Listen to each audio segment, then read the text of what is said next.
다음으로 훌륭한 탐구 보고서를 쓰기 위해서는 어떤 구조를 가질까요? 왜 이 현상이 궁금했는지 적는 탐구 동기부터 구체적인 계획과 과정, 그리고 이를 시각화한 결과, 마지막으로 가설을 검증하는 결론까지 논리적으로 연결되어야 합니다.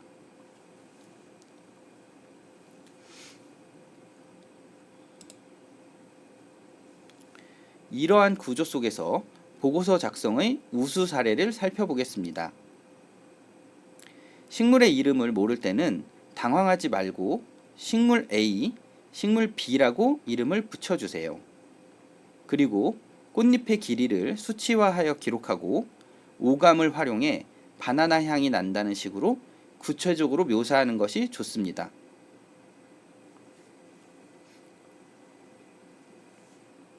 다시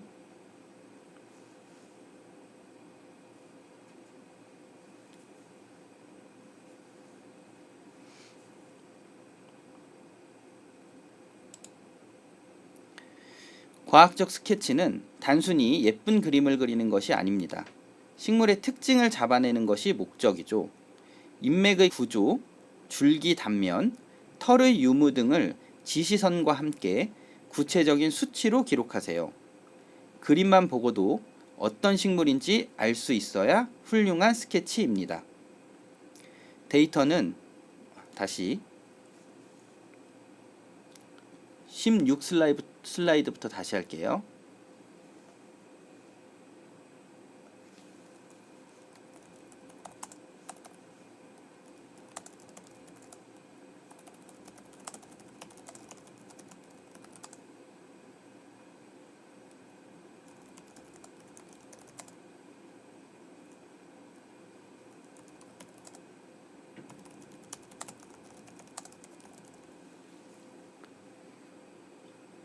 이러한 구조 속에서 보고서 작성의 우수 사례를 살펴보겠습니다. 식물의 이름을 모를 때는 당황하지 말고 식물 A, 식물 B라고 이름을 붙여주세요. 그리고 꽃잎의 길이를 수치화하여 기록하고 오감을 활용해 바나나 향이 난다는 식으로 구체적으로 묘사하는 것이 좋습니다. 물론 이렇게 후각을 사용할 때는 억지로 냄새를 맡지 않도록 주의해야 합니다.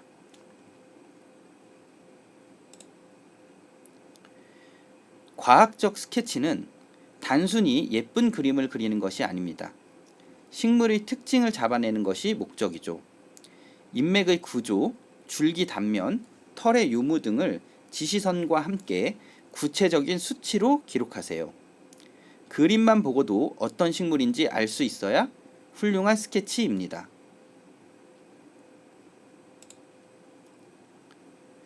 데이터는 시각화할 때 가장 빛납니다. 표를 사용하여 공통점과 차이점을 구조화하고 원형 그래프나 막대 그래프로 개체수나 길이를 비교하세요. 텍스트로만 나열하는 것보다 여러분의 분석적 사고력을 훨씬 더 잘 보여줄 수 있습니다. 다시 텍스트로만 나열하는 것보다 여러분의 분석적 사고력을 훨씬 더 잘 보여줄 수 있습니다.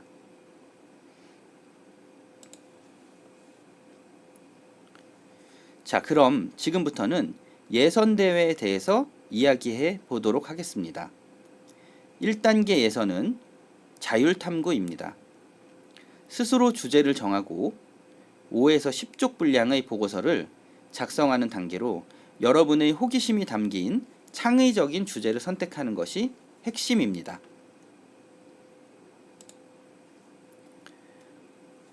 예선대회 우수 사례를 볼까요?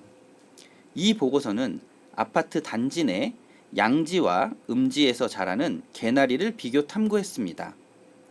기상청 데이터를 활용해 강수량을 확인하고 변인을 철저히 통제하여 햇빛이 식물의 생장에 미치는 영향을 아주 체계적으로 관찰했습니다. 앞에서 이야기했던 훌륭한 탐구 보고서의 구조를 잘 따르고 있습니다.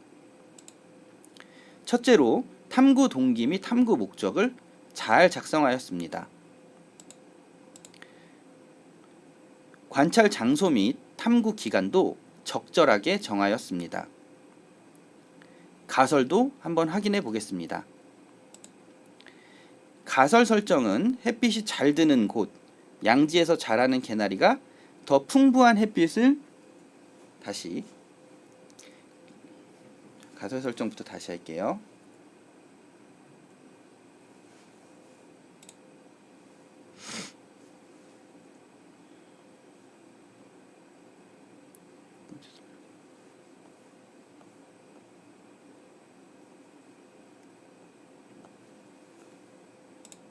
가설 설정은 햇볕이 잘 드는 곳 가설 설정은 햇볕이 잘 드는 곳에서 자라는 개나리가 더 풍부한 햇빛을 받으므로 꽃도 빨리 피고 꽃잎색도 진하며 줄기도 굵고 길게 더 빠르게 자랄 것이다 라고 했습니다. 이 가설 설정을 보면서 가설 설정의 기본적인 규칙을 하나씩 확인해 보겠습니다. 일단 가설 설정은 기본적으로 하나의 조작 변인과 하나의 종속 변인이 들어가도록 설정하는 것이 좋습니다. 해당 가설은 이러한 점에서 약간의 문제가 있습니다. 가설에서의 다양한 종속 변인 목록은 이번 탐구를 통하여 다양한 결과값을 가지고 싶어서겠지만 이것은 학생들의 지나친 욕심에 해당된다고 할 수 있습니다. 가설의 조작 변인에 따른 종속 변인은 일반적으로 1대 1로 존재해야 합니다. 종속 변인이 많을 경우 이 종속 변인 중에 하나만 맞지 않는 결과가 나와도 그 가설이 맞았다고 증빙하기 어려워집니다. 두 번째는 풍부한 햇빛처럼 모호한 단어를 사용하지 않아야 합니다. 양지와 음지처럼 명확한 단어를 사용하는 것이 좋습니다. 세 번째, 꽃잎색의 진하기, 줄기의 굵기 같은 것은 개체의 어떠한 부위를 측정하느냐에 세 번째, 꽃잎색의 진하기, 줄기의 굵기 같은 것은 개체의 어떠한 부위를 측정하느냐에 따라 달라질 수 있으니 좀 더 구체적으로 서술해 주는 것이 좋습니다. 그리하여 해당 가설을 수정한다면 개화 시기에 집중하느냐 성장 정도에 따라 집중하느냐에 따라 다음과 같이 두 가지로 나눌 수 있습니다.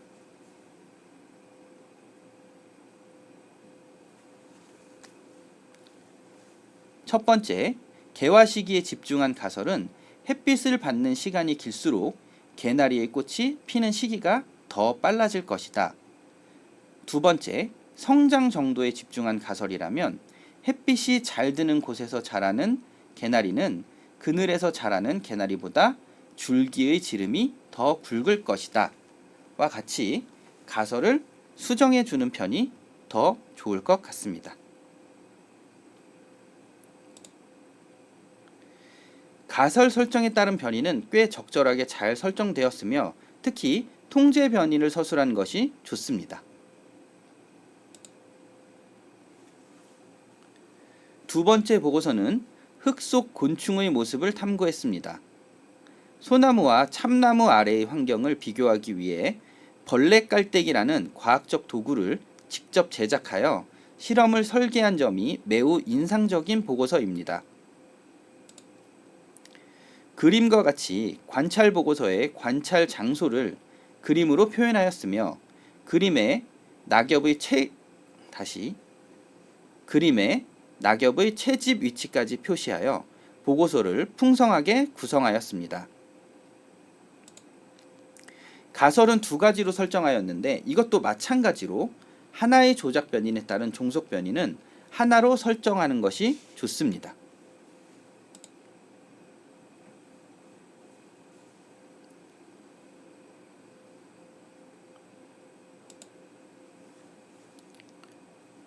가설 설정부터 다시 할게요.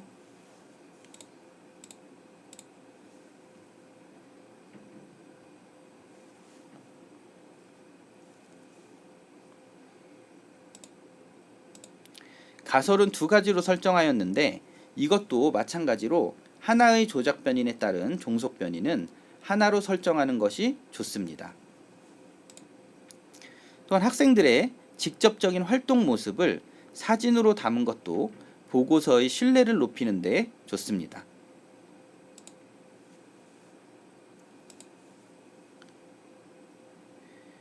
그리고 학생들은 낙엽의 크기를 측정하고 지퍼백을 이용해 습도를 확인하는 등 창의적인 방법으로 데이터를 수집했습니다.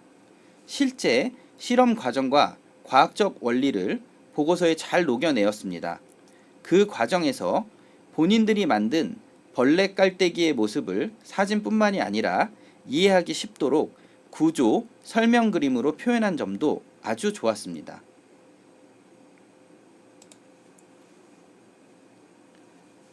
토양 관찰 결과도 매우 상세합니다. 단순히 흙의 색만 본 것이 아니라 부유물의 양, 입자의 크기, 뿌리의 두께까지 오감을 총동원하여 비교했습니다.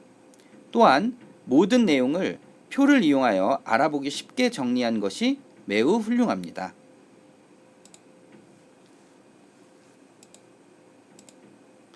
특히 발견된 벌레들을 사진과 함께 종류, 수, 특징별로 정리한 표는 다른 사람이 쉽게 알아볼 수 있도록 훌륭하게 표현하였으며 눈에 보이지 않는 미생물까지 현미경으로 관찰하려 노력한 흔적이 과학자다운 모습입니다.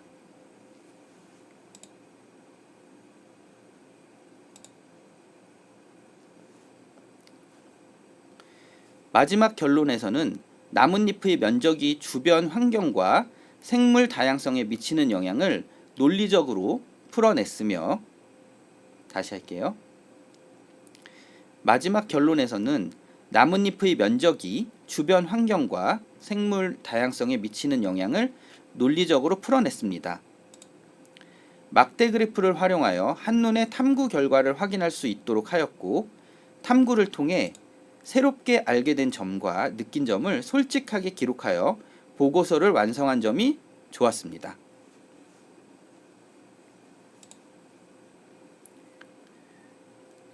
다음은 2단계 본선 대회에 대해서 이야기해 보도록 하겠습니다. 2단계 본선은 현장 수행으로 이루어집니다. 당일 현장에서 주제가 제시되며 2시간에서 3시간 안에 탐구 설계부터 보고서 작성까지 마쳐야 합니다. 방식은 역시 2인 1팀으로 진행됩니다. 팀워크가 가장 빛을 발해야 하는 순간입니다. 현장에서 직접 계획서부터 보고서를 작성해야 하기 때문에 모든 기록은 손으로 직접 작성해야 합니다. 이때 글씨를 아주 예쁘게 쓸 필요는 없지만 심사위원들이 알아볼 수 있게 또박또박 쓰는 것은 매우 중요합니다. 본선 문항을 예시를 보면, 다시 할게요. 본선 문항의 예시를 보면 서로 다른 4종류 식물의 환경 적응 방식을 관찰하고 비교하는 과제가 주어졌습니다.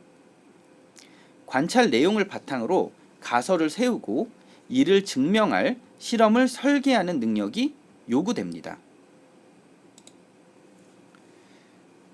관련하여 그러면 지금부터 본선대회 우수 보고서를 한번 보도록 하겠습니다. 해당 보고서는 기본적으로 보고서의 구조를 잘 지키고 있는 것을 확인할 수 있습니다. 우수 보고서의 계획 단계를 보면 관찰할 식물의 특징과 주변 환경을 어떻게 오감으로 기록할지 구체적으로 계획을 세운 것을 알 수 있습니다. 팀원 간의 역할 분담도 명확히 하고 있습니다. 4가지 식물의 특징을 관찰하기 위한 탐구 결과를 확인해 보면 다양한 도구를 활용하여 관찰하여 기록하였으며 또한 오감을 활용한 관찰도 필수적으로 진행하였습니다. 시각, 청각, 후각뿐만 아니라 잎의 다시 할게요.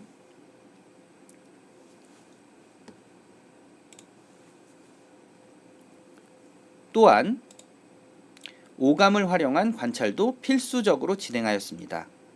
시각, 청각, 후각뿐만 아니라 잎의 앞뒷면 촉감까지 상세히 기록하고 있으며 조사 결과도 식물의 특징을 살려 그림으로 표현을 상세하게 하여 보고서의 신뢰를 높이고 있습니다. 이때 흙의 습도와 상태, 주변 환경도 조사 관찰하여 탐구를 상세하게 진행하고 있습니다.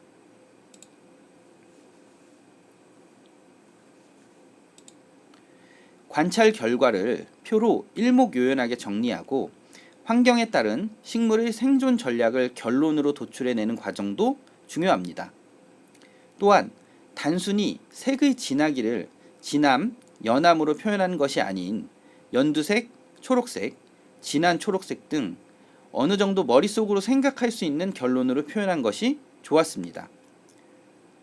또한 관찰 결과를 통해 잎의 색과 크기에 대한 결론을 예상하는 과정도 괜찮았습니다. 또한부터 다시 할게요. 또한 관찰 결과를 통해 잎의 색과 크기에 대한 결론을 예상하는 과정도 좋았습니다.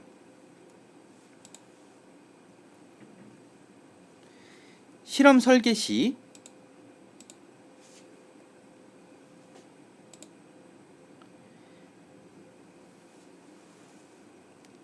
다시 할게요.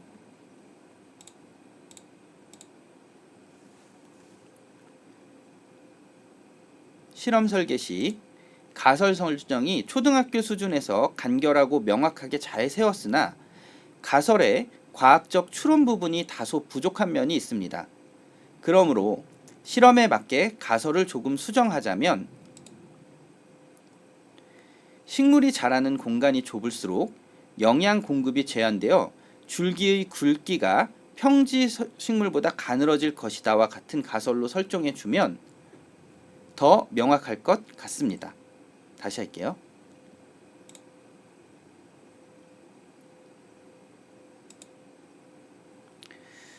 그러므로 실험에 맞게 가설을 조금 수정하자면 다시 하겠습니다.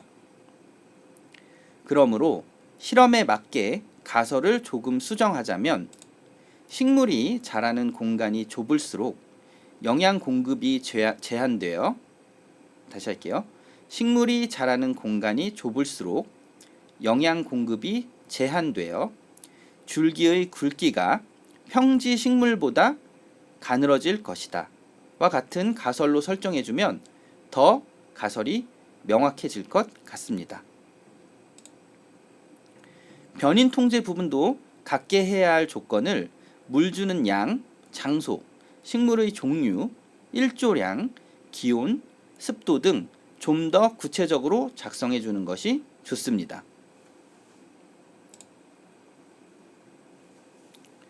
또 다른 우수 사례입니다. 해당 보고서는 앞의 보고서와는 다른 보고서인데요. 식물 가에서 라까지를 표와 그림을 이용하여 깔끔하게 정리한 모습입니다. 한눈에 식물들을 비교하기 편하게 구성하였고 특징을 해당 식물이 있는 환경과 함께 잘 표현하였습니다.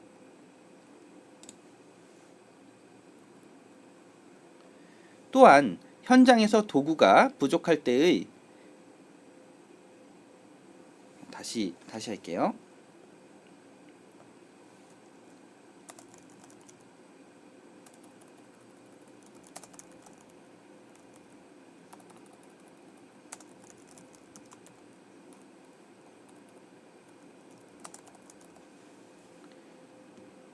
또한 현장에서 도구가 부족한 상황에 맞춰 창의적인 탐구 방법을 구성하여 다시 할게요. 또한 현장에서 도구가 부족한 상황에 맞춰 창의적인 탐구 방법을 구성하여 실험하고 그 방법을 자세하게 작성하였으며 공통점과 차이점도 벤 다이어그램으로 표시한 점이 좋았습니다. 마지막으로 보고서 작성 시 유의사항입니다. 보고서를 작성할 때는 철저한 관찰 계획을 세우고 대상을 꼼꼼하게 관찰하고 주의를 기울여 관찰해야 할 것이 무엇인지 적어보시기 바랍니다. 그리고 꾸준히 관찰하여 짧은 시간이지만 변화를 예상해 볼 수 있도록 해야 합니다. 또한 정확하게 다시 할게요. 또한부터. 또한 정확하게 관찰하여 기록하려고 노력하세요. 신체와 오감을 활용한 기록은 여러분만의 특별한 데이터가 됩니다.